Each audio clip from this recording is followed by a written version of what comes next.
Hello guys, welcome back to number 976 of Beyond the Credits.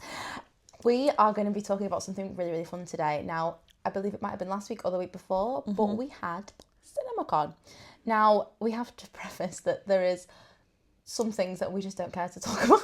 And it's not that we don't care, we're just not interested. yeah. Like, I don't like, there's some films that premiered that if I was in the room, I would have been like, okay, cool, but... Yeah, like, I don't really care about Avengers Doomsday. I'm really sorry. Still, like, give it some airtime. Yeah. You know, we're not writing off entirely, but there was just so much announced.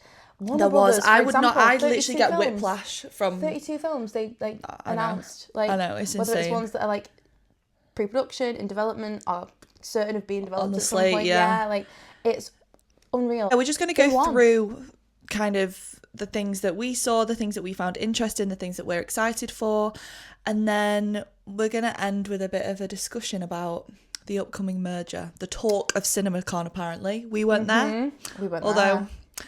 We wish we were. Manifesting. Press passes. Get us to Caesar's Palace. Honestly. Day one started with Sony. So Tom Rothman was there. And he spoke about longer theatrical windows, less ads ahead of films, and, well, yeah. Is that in the cinema? Yeah. So I don't get my 20 minutes to go and grab a coffee. Yeah, exactly. You don't have the 20-minute leeway between when it's advertised and when it actually starts. Sony, obviously, the big thing from them was the unveiling of Spider-Man Brand New Day.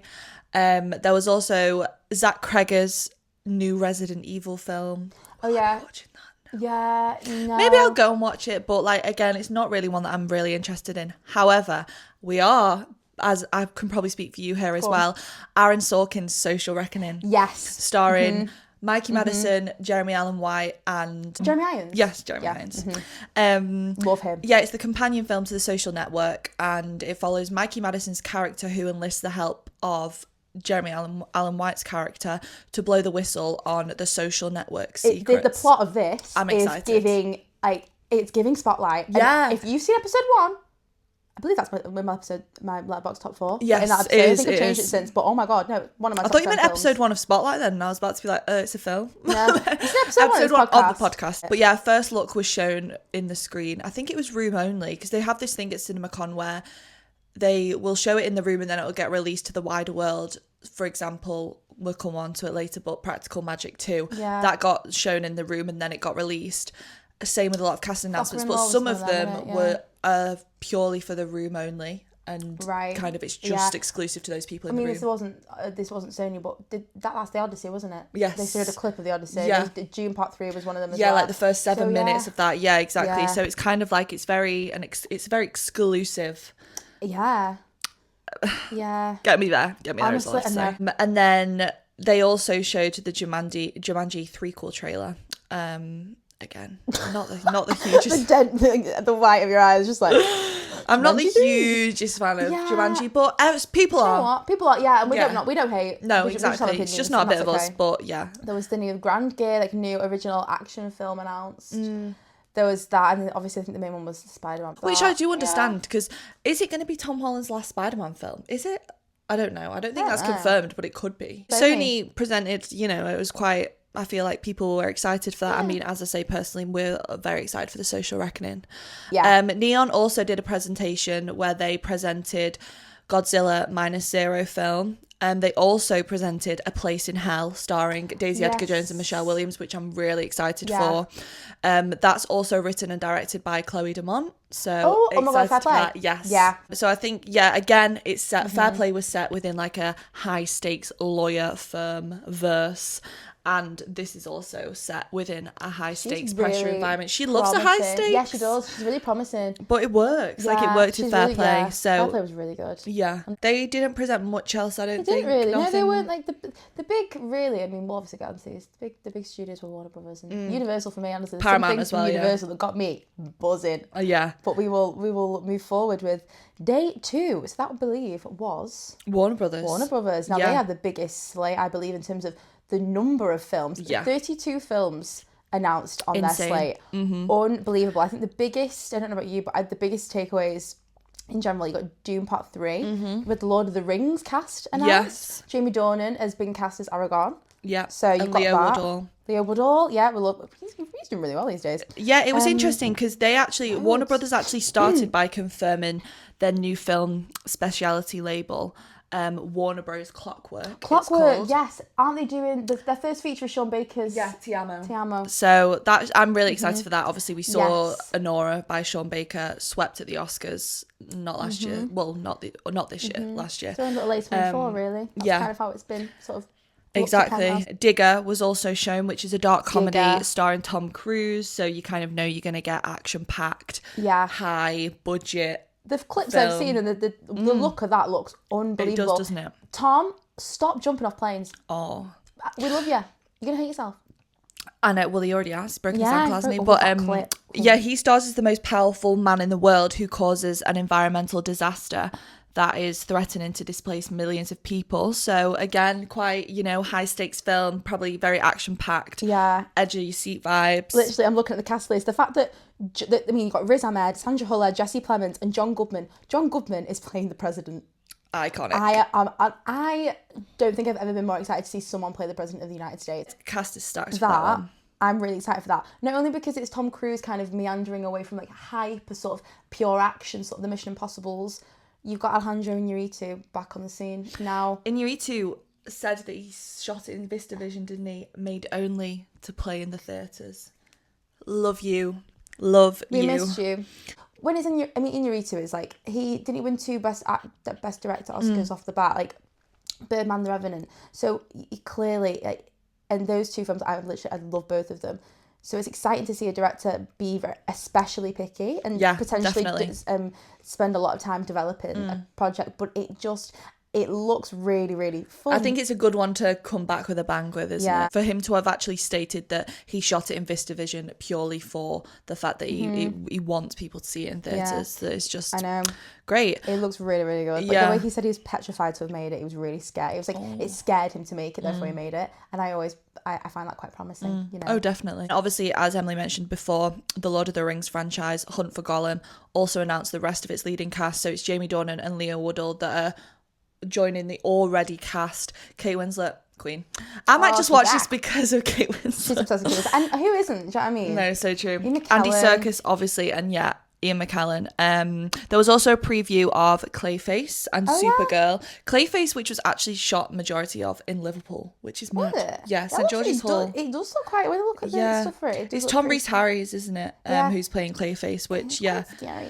And then obviously, again, touched on it before. The trailer for Practical Magic 2 was also released, as well as the first look of J.J. Abrams' next sci-fi fantasy film, The Great Beyond. Oh, see, I didn't really read too much into that. It's starring Jenna Ortega and Glenn Powell. I get a lot of the plots and a lot of the first previews are kind of very under wraps and you can't really make much sense of them. There was the first 7 minutes of Dune Part 3 that was also shown. Yes, they said about that, didn't they? They were saying that it was like the first. One of the attendees described it was on IGN. Said it was the equivalent to Saving Private Ryan's opening scene on the beach, but in space.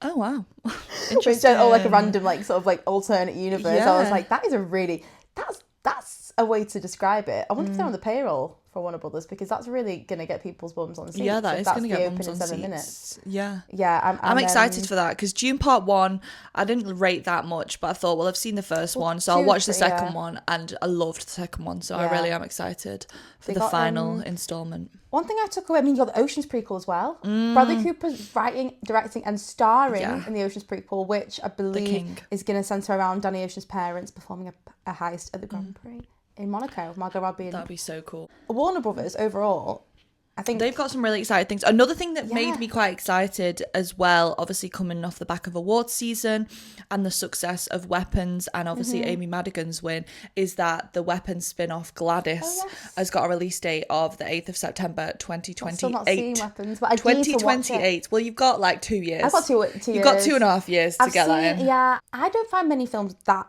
I'm okay with horror films. Slashers, I just think I'm not really a bit of me, but horror films, I think there's been a lot more promising horror films coming about the past few years, but that genuinely looks scary to me. It was. It's very promising. I'm excited that slate that they presented was It's the array of it. for me, because not only the number of films, but you also have their new sort of independent studio that's adjacent to Warner Brothers. Is it called Clockwork? Yeah. So they've got the first film from them is going to be Sean Baker's new film, which that's so exciting for me. I love Sean Baker. Like, who doesn't love Sean Baker? And then you've also got these massive sort of big budget, you've got the Lord of the Rings and you've got the Dune. So they are covering so much sort of cinematic ground, which is catering to everyone. I do think it's a ideal, profitable business model if you look at it from that point of view. But they've got a bit of something for everyone. But when I was looking at their slate, I was like, it's a lot of like the big sort of extravaganzas that are really going to get bums on seats in the cinemas. You have Avengers Doomsday as well. But you also have like, the Sean Baker's new film, you have a Top Gun 3 in the works, and Nancy Meyer's flick was announced. Which has been cast about 7 million times, the lead role. Oh. Someone what's the goss on that? Someone was originally supposed to star in it, and then they dropped out. I forget who it was, who was the original person that was cast. And then Emma Mackey got cast as the lead. Then she had to drop out due to scheduling conflicts, and now they've got Erin Doherty at the helm of it. Which I think Erin Doherty, I love her. I love Erin Doherty. Yeah, I'm glad to see her get a bit more of like a bigger stage to kind of. I like her as a person as well. Yeah, she's lovely, she's isn't dead, she? Down to earth and just dead normal. She is. The next one was Universal. Oh, this is like, I didn't think I thought Warner Brothers had got me excited. Yeah. But there is a few things that have really got me buzzing on Universal. I mean, I took 3 things away from this presentation that I'm excited for. So the first one was the trailer for Fokker in Laws, which got released. You can watch that now because that actually was one of the ones that got released like worldwide. We got first look at Will Gluck's One Night Only. He's the director of Anyone But You. Michael Barbaro.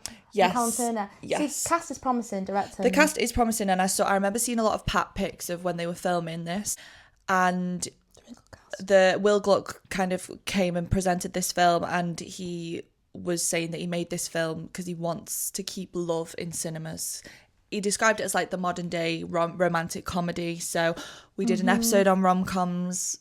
We've not been overly enamoured by the slate of rom-coms that have been released recently in the past 10 years. So did they, because I read in that presentation, they played like a clip or like a montage of iconic rom-coms of the past. It might have been for a different film, I don't know, but they played like a clip of different sort of rom-coms of the past, and it's like love still, to kind of just convey the message that love does very much still belong in cinemas. Yeah, everyone loves to watch a good love, rom-com. and there's not a lot of love in the world, so we need more love in the stories. But no, it's about how premarital sex is forbidden apart from one night a year. And the film occurs on this one night. Someone described it as the purge mixed with like a classic rom-com. And the other one was the Snoop Dogg biopic.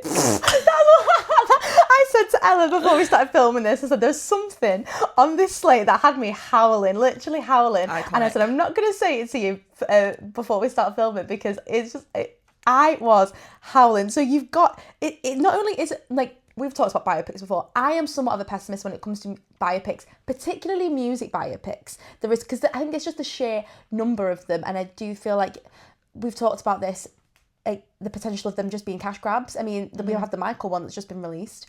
And I've not seen it, but you're seeing it today, aren't you? Yeah. The reviews for that are kind of leaning more into that sort of narrative, both like from fans and critics. So the fact that you've got Death Row Pictures, which is owned by Snoop Dogg, who literally that he's producing his own biopic. So we have certainty that there's going to be accuracy there. Yeah. He's going to be a producer.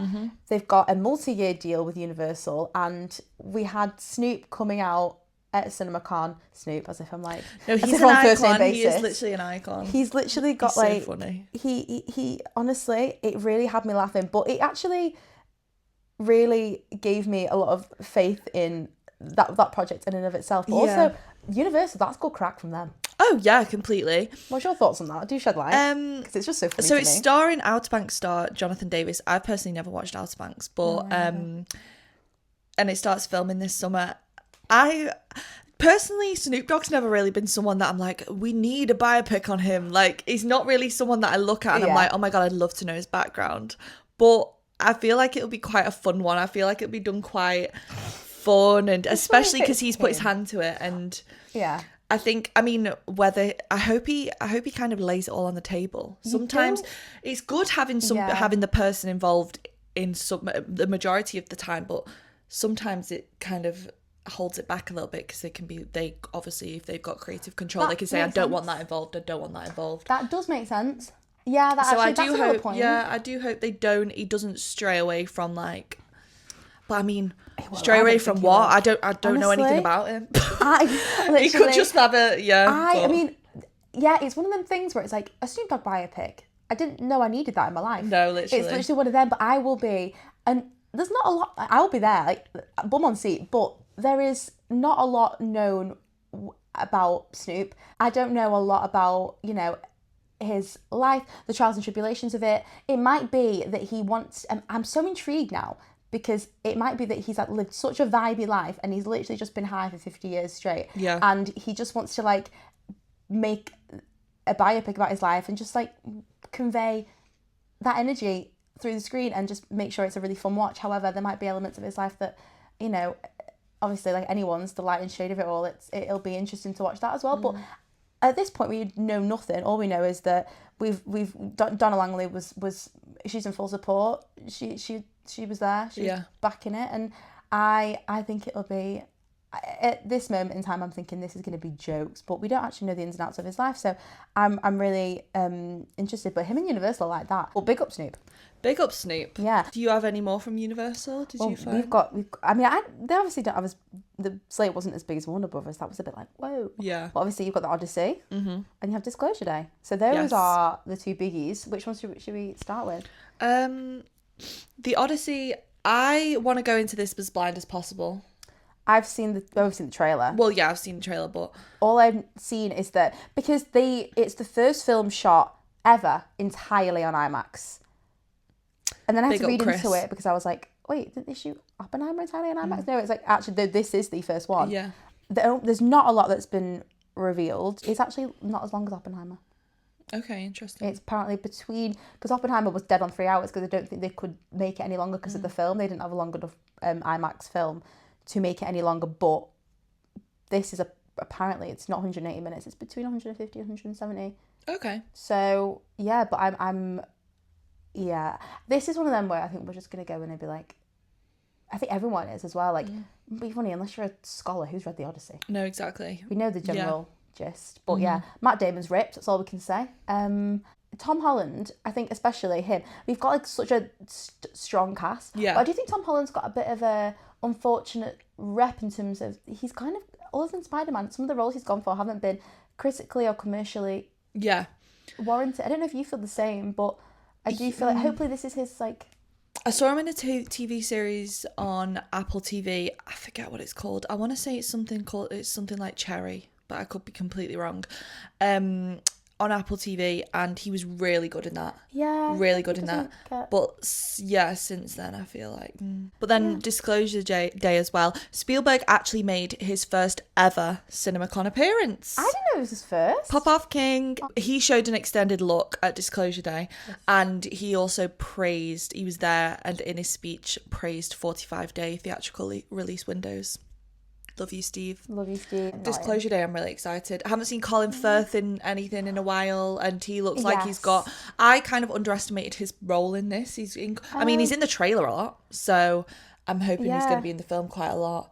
Emily Blunt as well, you can't go wrong. You never really get a bad performance from her. Eve Hewson as well. I love her. Love her. Josh O'Connor. Yeah, she's fab. And Josh O'Connor, yeah. Well, the trailer for this, I mean, it's his first visit to the extraterrestrial sci-fi realm in like, what was his last, I think it's like 20 years. I don't know what his last film was there, but the trailer, Did he do Ready Player One? Or was that just produced by him? Maybe it was just produced by Amblin, I'm not too sure, but... I was watching the trailer and I was like, this is a perfect trailer. Yeah. It gives away enough, but doesn't give away the plot. And there was so many, like, I mean, the cinematography looked great.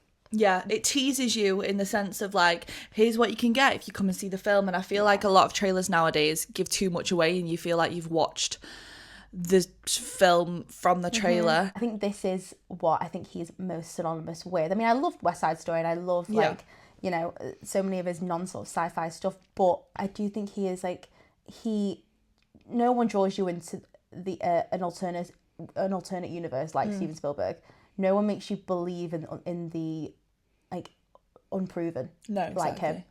And I think this is going to be like a really fun dipping back into that realm. Yeah. And I'm excited to see it. Me too. Focus Features also did a little presentation and they showed the first look at Robert Eggers's Werewolf, which I feel like has been going on for about 10 million years, because I remember first seeing the pat pictures of Lily Rose Depp on set, and then we saw Aaron Taylor-Johnson who had like transformed.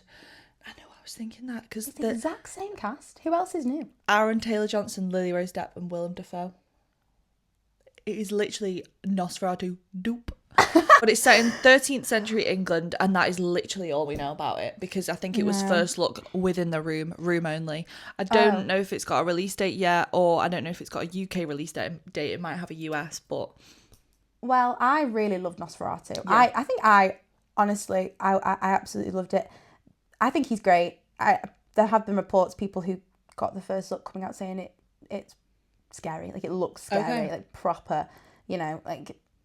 barrel level freaky. And 13th century England is an interesting time to set it. I think there's a lot of things that would frighten one of what happened at that time. So same as you. Not much has been revealed. No. I'd love to know more. The casting is the one thing I'm like, we have other actors, Robert.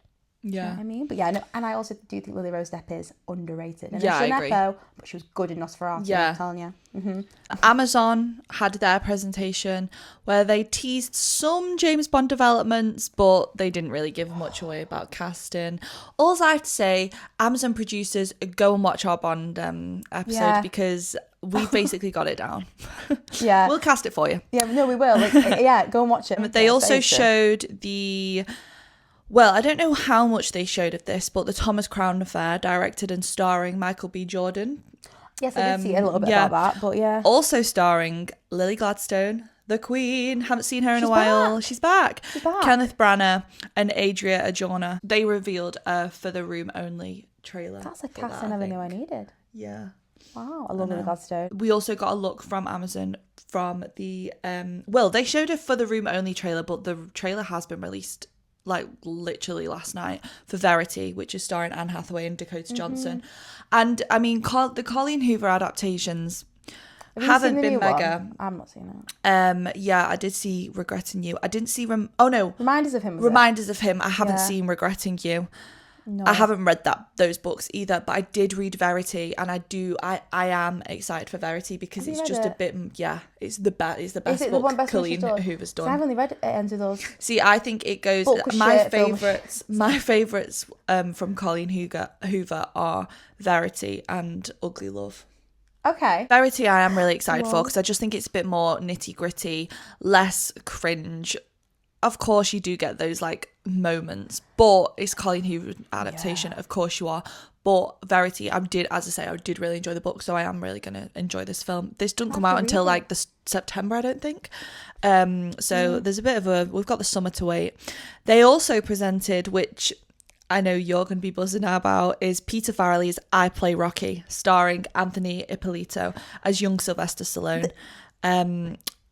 So we're throwing it back to episode 1 where we're talking about all of my my favourite films. Literally Amazon heard your prayers. They did. They might have seen it. But yeah, it follows a young Sylvester Stallone trying, before he becomes this megastar, trying to get the film Rocky made, and how he worked to get it made. There was something where he took it to studios and they were like, yeah, we'll take it, but we don't want you to star in it, and he had to fight to make sure that it was made, but also that he could star in it. Yeah. Well, I said that in the first episode when I was talking about it. I said, I love the film in and of itself.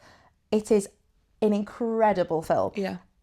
But what makes it is just even that little bit better is the context in which it was made. And I think that sort of grit and that determination to not only make the film, but be in it, that essence, that determination and that grittiness is actually infused into the picture. Yeah. Like, I really do think that, and Sylvester Stallone, I mean, I watched a documentary on Netflix, so all the context of this, I was like, it delved into that a lot, and it's a fascinating story. It's about, an Italian American from a very, very poor background and a really sort of fraught, abusive father, and a really sort of fraught dynamic within the family, and he just didn't get the chance that the breaks that he wanted in terms of acting, but he knew he had something to give, and he went and wrote his own film. We also had a presentation from Disney. They presented new Toy Story 5 footage. Aww. You bet I'll be there. Also got footage of the live action Moana, which I'm skeptical about because The Rock's in a wig, but we move. Ridley Scott also teased his upcoming post-apocalyptic thriller, The Dog Stars, which stars Jacob Elordi, Margaret Qualley and Josh Brolin. I'm excited for this. I've seen the trailer and I feel like Ridley Scott has been hit and miss the past few years. I was just going to say that, yeah. I mean, Gladiator was a bit like, it's okay, it's never going to be as good as the first one. Last Duel was crap. Yeah. I didn't like that. I just thought... Napoleon was a little bit... no, I didn't like that. Hit and miss as well, and I feel like that flopped at the box office. I don't know. They also released a first look in The Room for their next animated feature, Hexed, which is starring Haley Steinfeld and Rashida Jones. And then they closed the presentation with Avengers Doomsday, where a new trailer was played. Yeah. Woo! Woohoo! We are so excited. We've never seen any of the Avengers films. I understand how people are like so invested in them and how people love them, but for me, it's just not a bit me. Yeah, no. I don't like things that can't happen in real life. She says, with her favourite film being La La Land, and she flies in Griffith Observatory. That's only a little bit though. Like the actual essence of it is very like true to life. Yeah. Like, but maybe people like it for that reason because it's a sense of escapism. Like, the heart of it is very like real to life. Like having to give up a love in order to pursue. Exactly. But Disney actually closed the whole of CinemaCon, but we are going to close our CinemaCon discussion with Paramount's presentation, because Paramount confirmed that Top Gun 3 is in the work, with the script currently being written. Oh, was that? I thought it was Warner Brothers, was it not? No, it was Paramount. Oh, Paramount, never mind. Footage of the Billie Eilish concert was also released. Woohoo! Go on, James Cameron. It was filmed when I was there.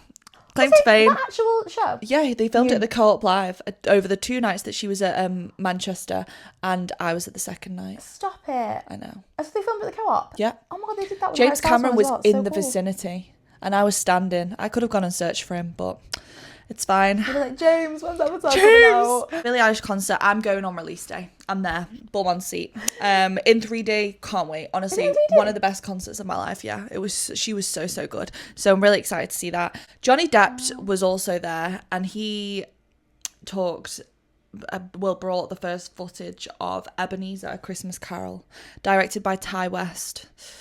Couldn't get a better casting for Ebenezer than Johnny Depp, in my opinion. Yeah. So good. Yeah. I'm excited for that. And then also we got the first footage of Children of Blood and Bone, which is directed by Gina Prince Bythewood, which has a stacked cast. That title is really... It's stacked. Just Google the cast of that film. Oh my God. Oh God. Whoa. Cynthia Erivo, Lashana Lynch, Regina King, Idris Elba, Viola Davis, Chiwetel Ejiofor, Damson Idris, Amal Dostanbert. Wow. I know. We didn't the first footage of it was a bit like kind of left it up to the imagination. I think we didn't really get much information from the first footage, but I think, you've just got to keep people on the toes. The big thing about CinemaCon was that the merger was just the main point of conversation, and Paramount CEO David Ellison was actually there present. He wanted to look exhibitors directly in the eye to promise at least 30 films a year, and when the planned,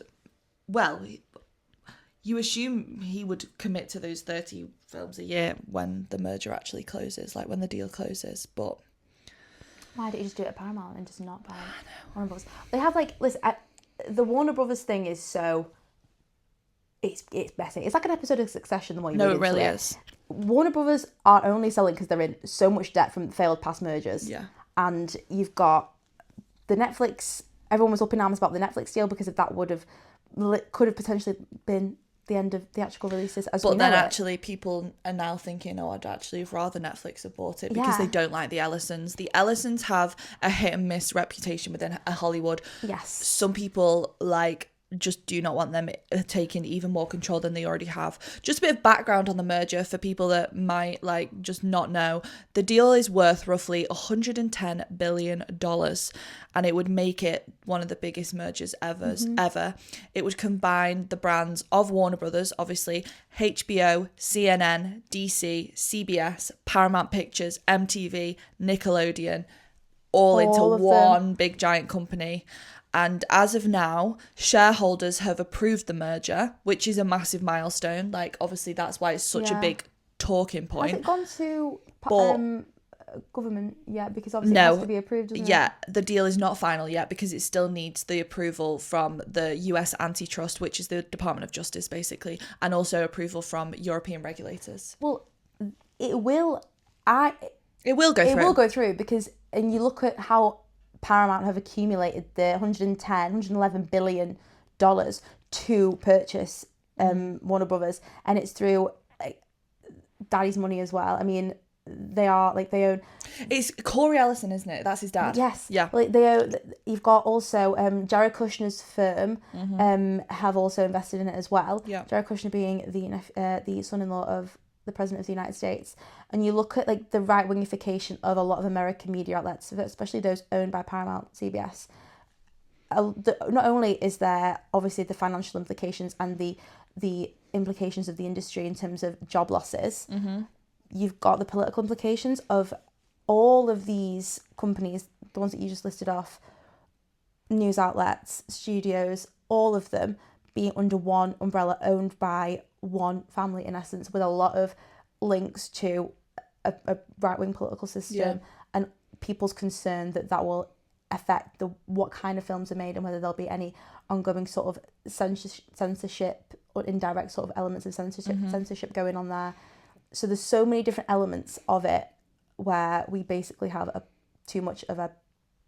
potentially too much of a political import into a creative liberal art form of filmmaking and storytelling, and that is something that I think is a massive sort of fearmonger, and rightly so, amongst the industry, and everyone should be shitting themselves, in my opinion. Because they're doing it to compete with the streaming giants like Netflix and like Disney, and they're doing it to almost kind of cut costs and combine the tech and content libraries just to kind of have it all in one place and owned under one umbrella. And a lot of power concentrated in one. I know, it's basically it's the bottom line of it is that it's about scale and survival in a streaming dominated industry, because that is what the film industry is now heading towards and is we are in now. But there's so much controversy. Like, there's going to be less. When it goes through, it'll probably be mid to late 2026. Like, it will go through.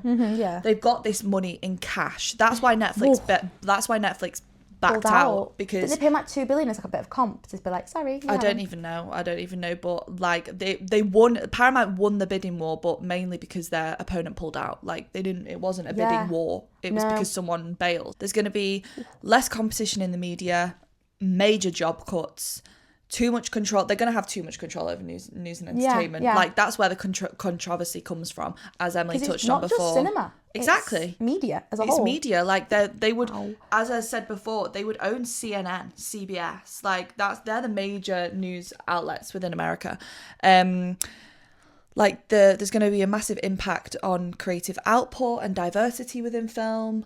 And as of now, Hollywood stars are opposing this merger because they will think they've signed a letter based on the factors that it will reduce competition, cut job losses, limit creative variety, be worse for audience, and concentrate too much power on one family. Exactly. When it goes through, I've put down here, if it goes through, when it goes through, it's going to reshape Hollywood. And like, Warner Brothers is 103 years old and Paramount is 114 years old. Like, they're two of the oldest surviving Hollywood studios, and they're going to combine together. And I just think it's just a major creative loss, isn't it? And it's going to change streaming, movie releases, TV news globally, and yeah, I don't know. The only upside that I see, and this is all very hypothetical, but there is potential for the polarization of the industry to become more, and I don't think it could be somewhat of a benefit, the polarization of the industry, you've got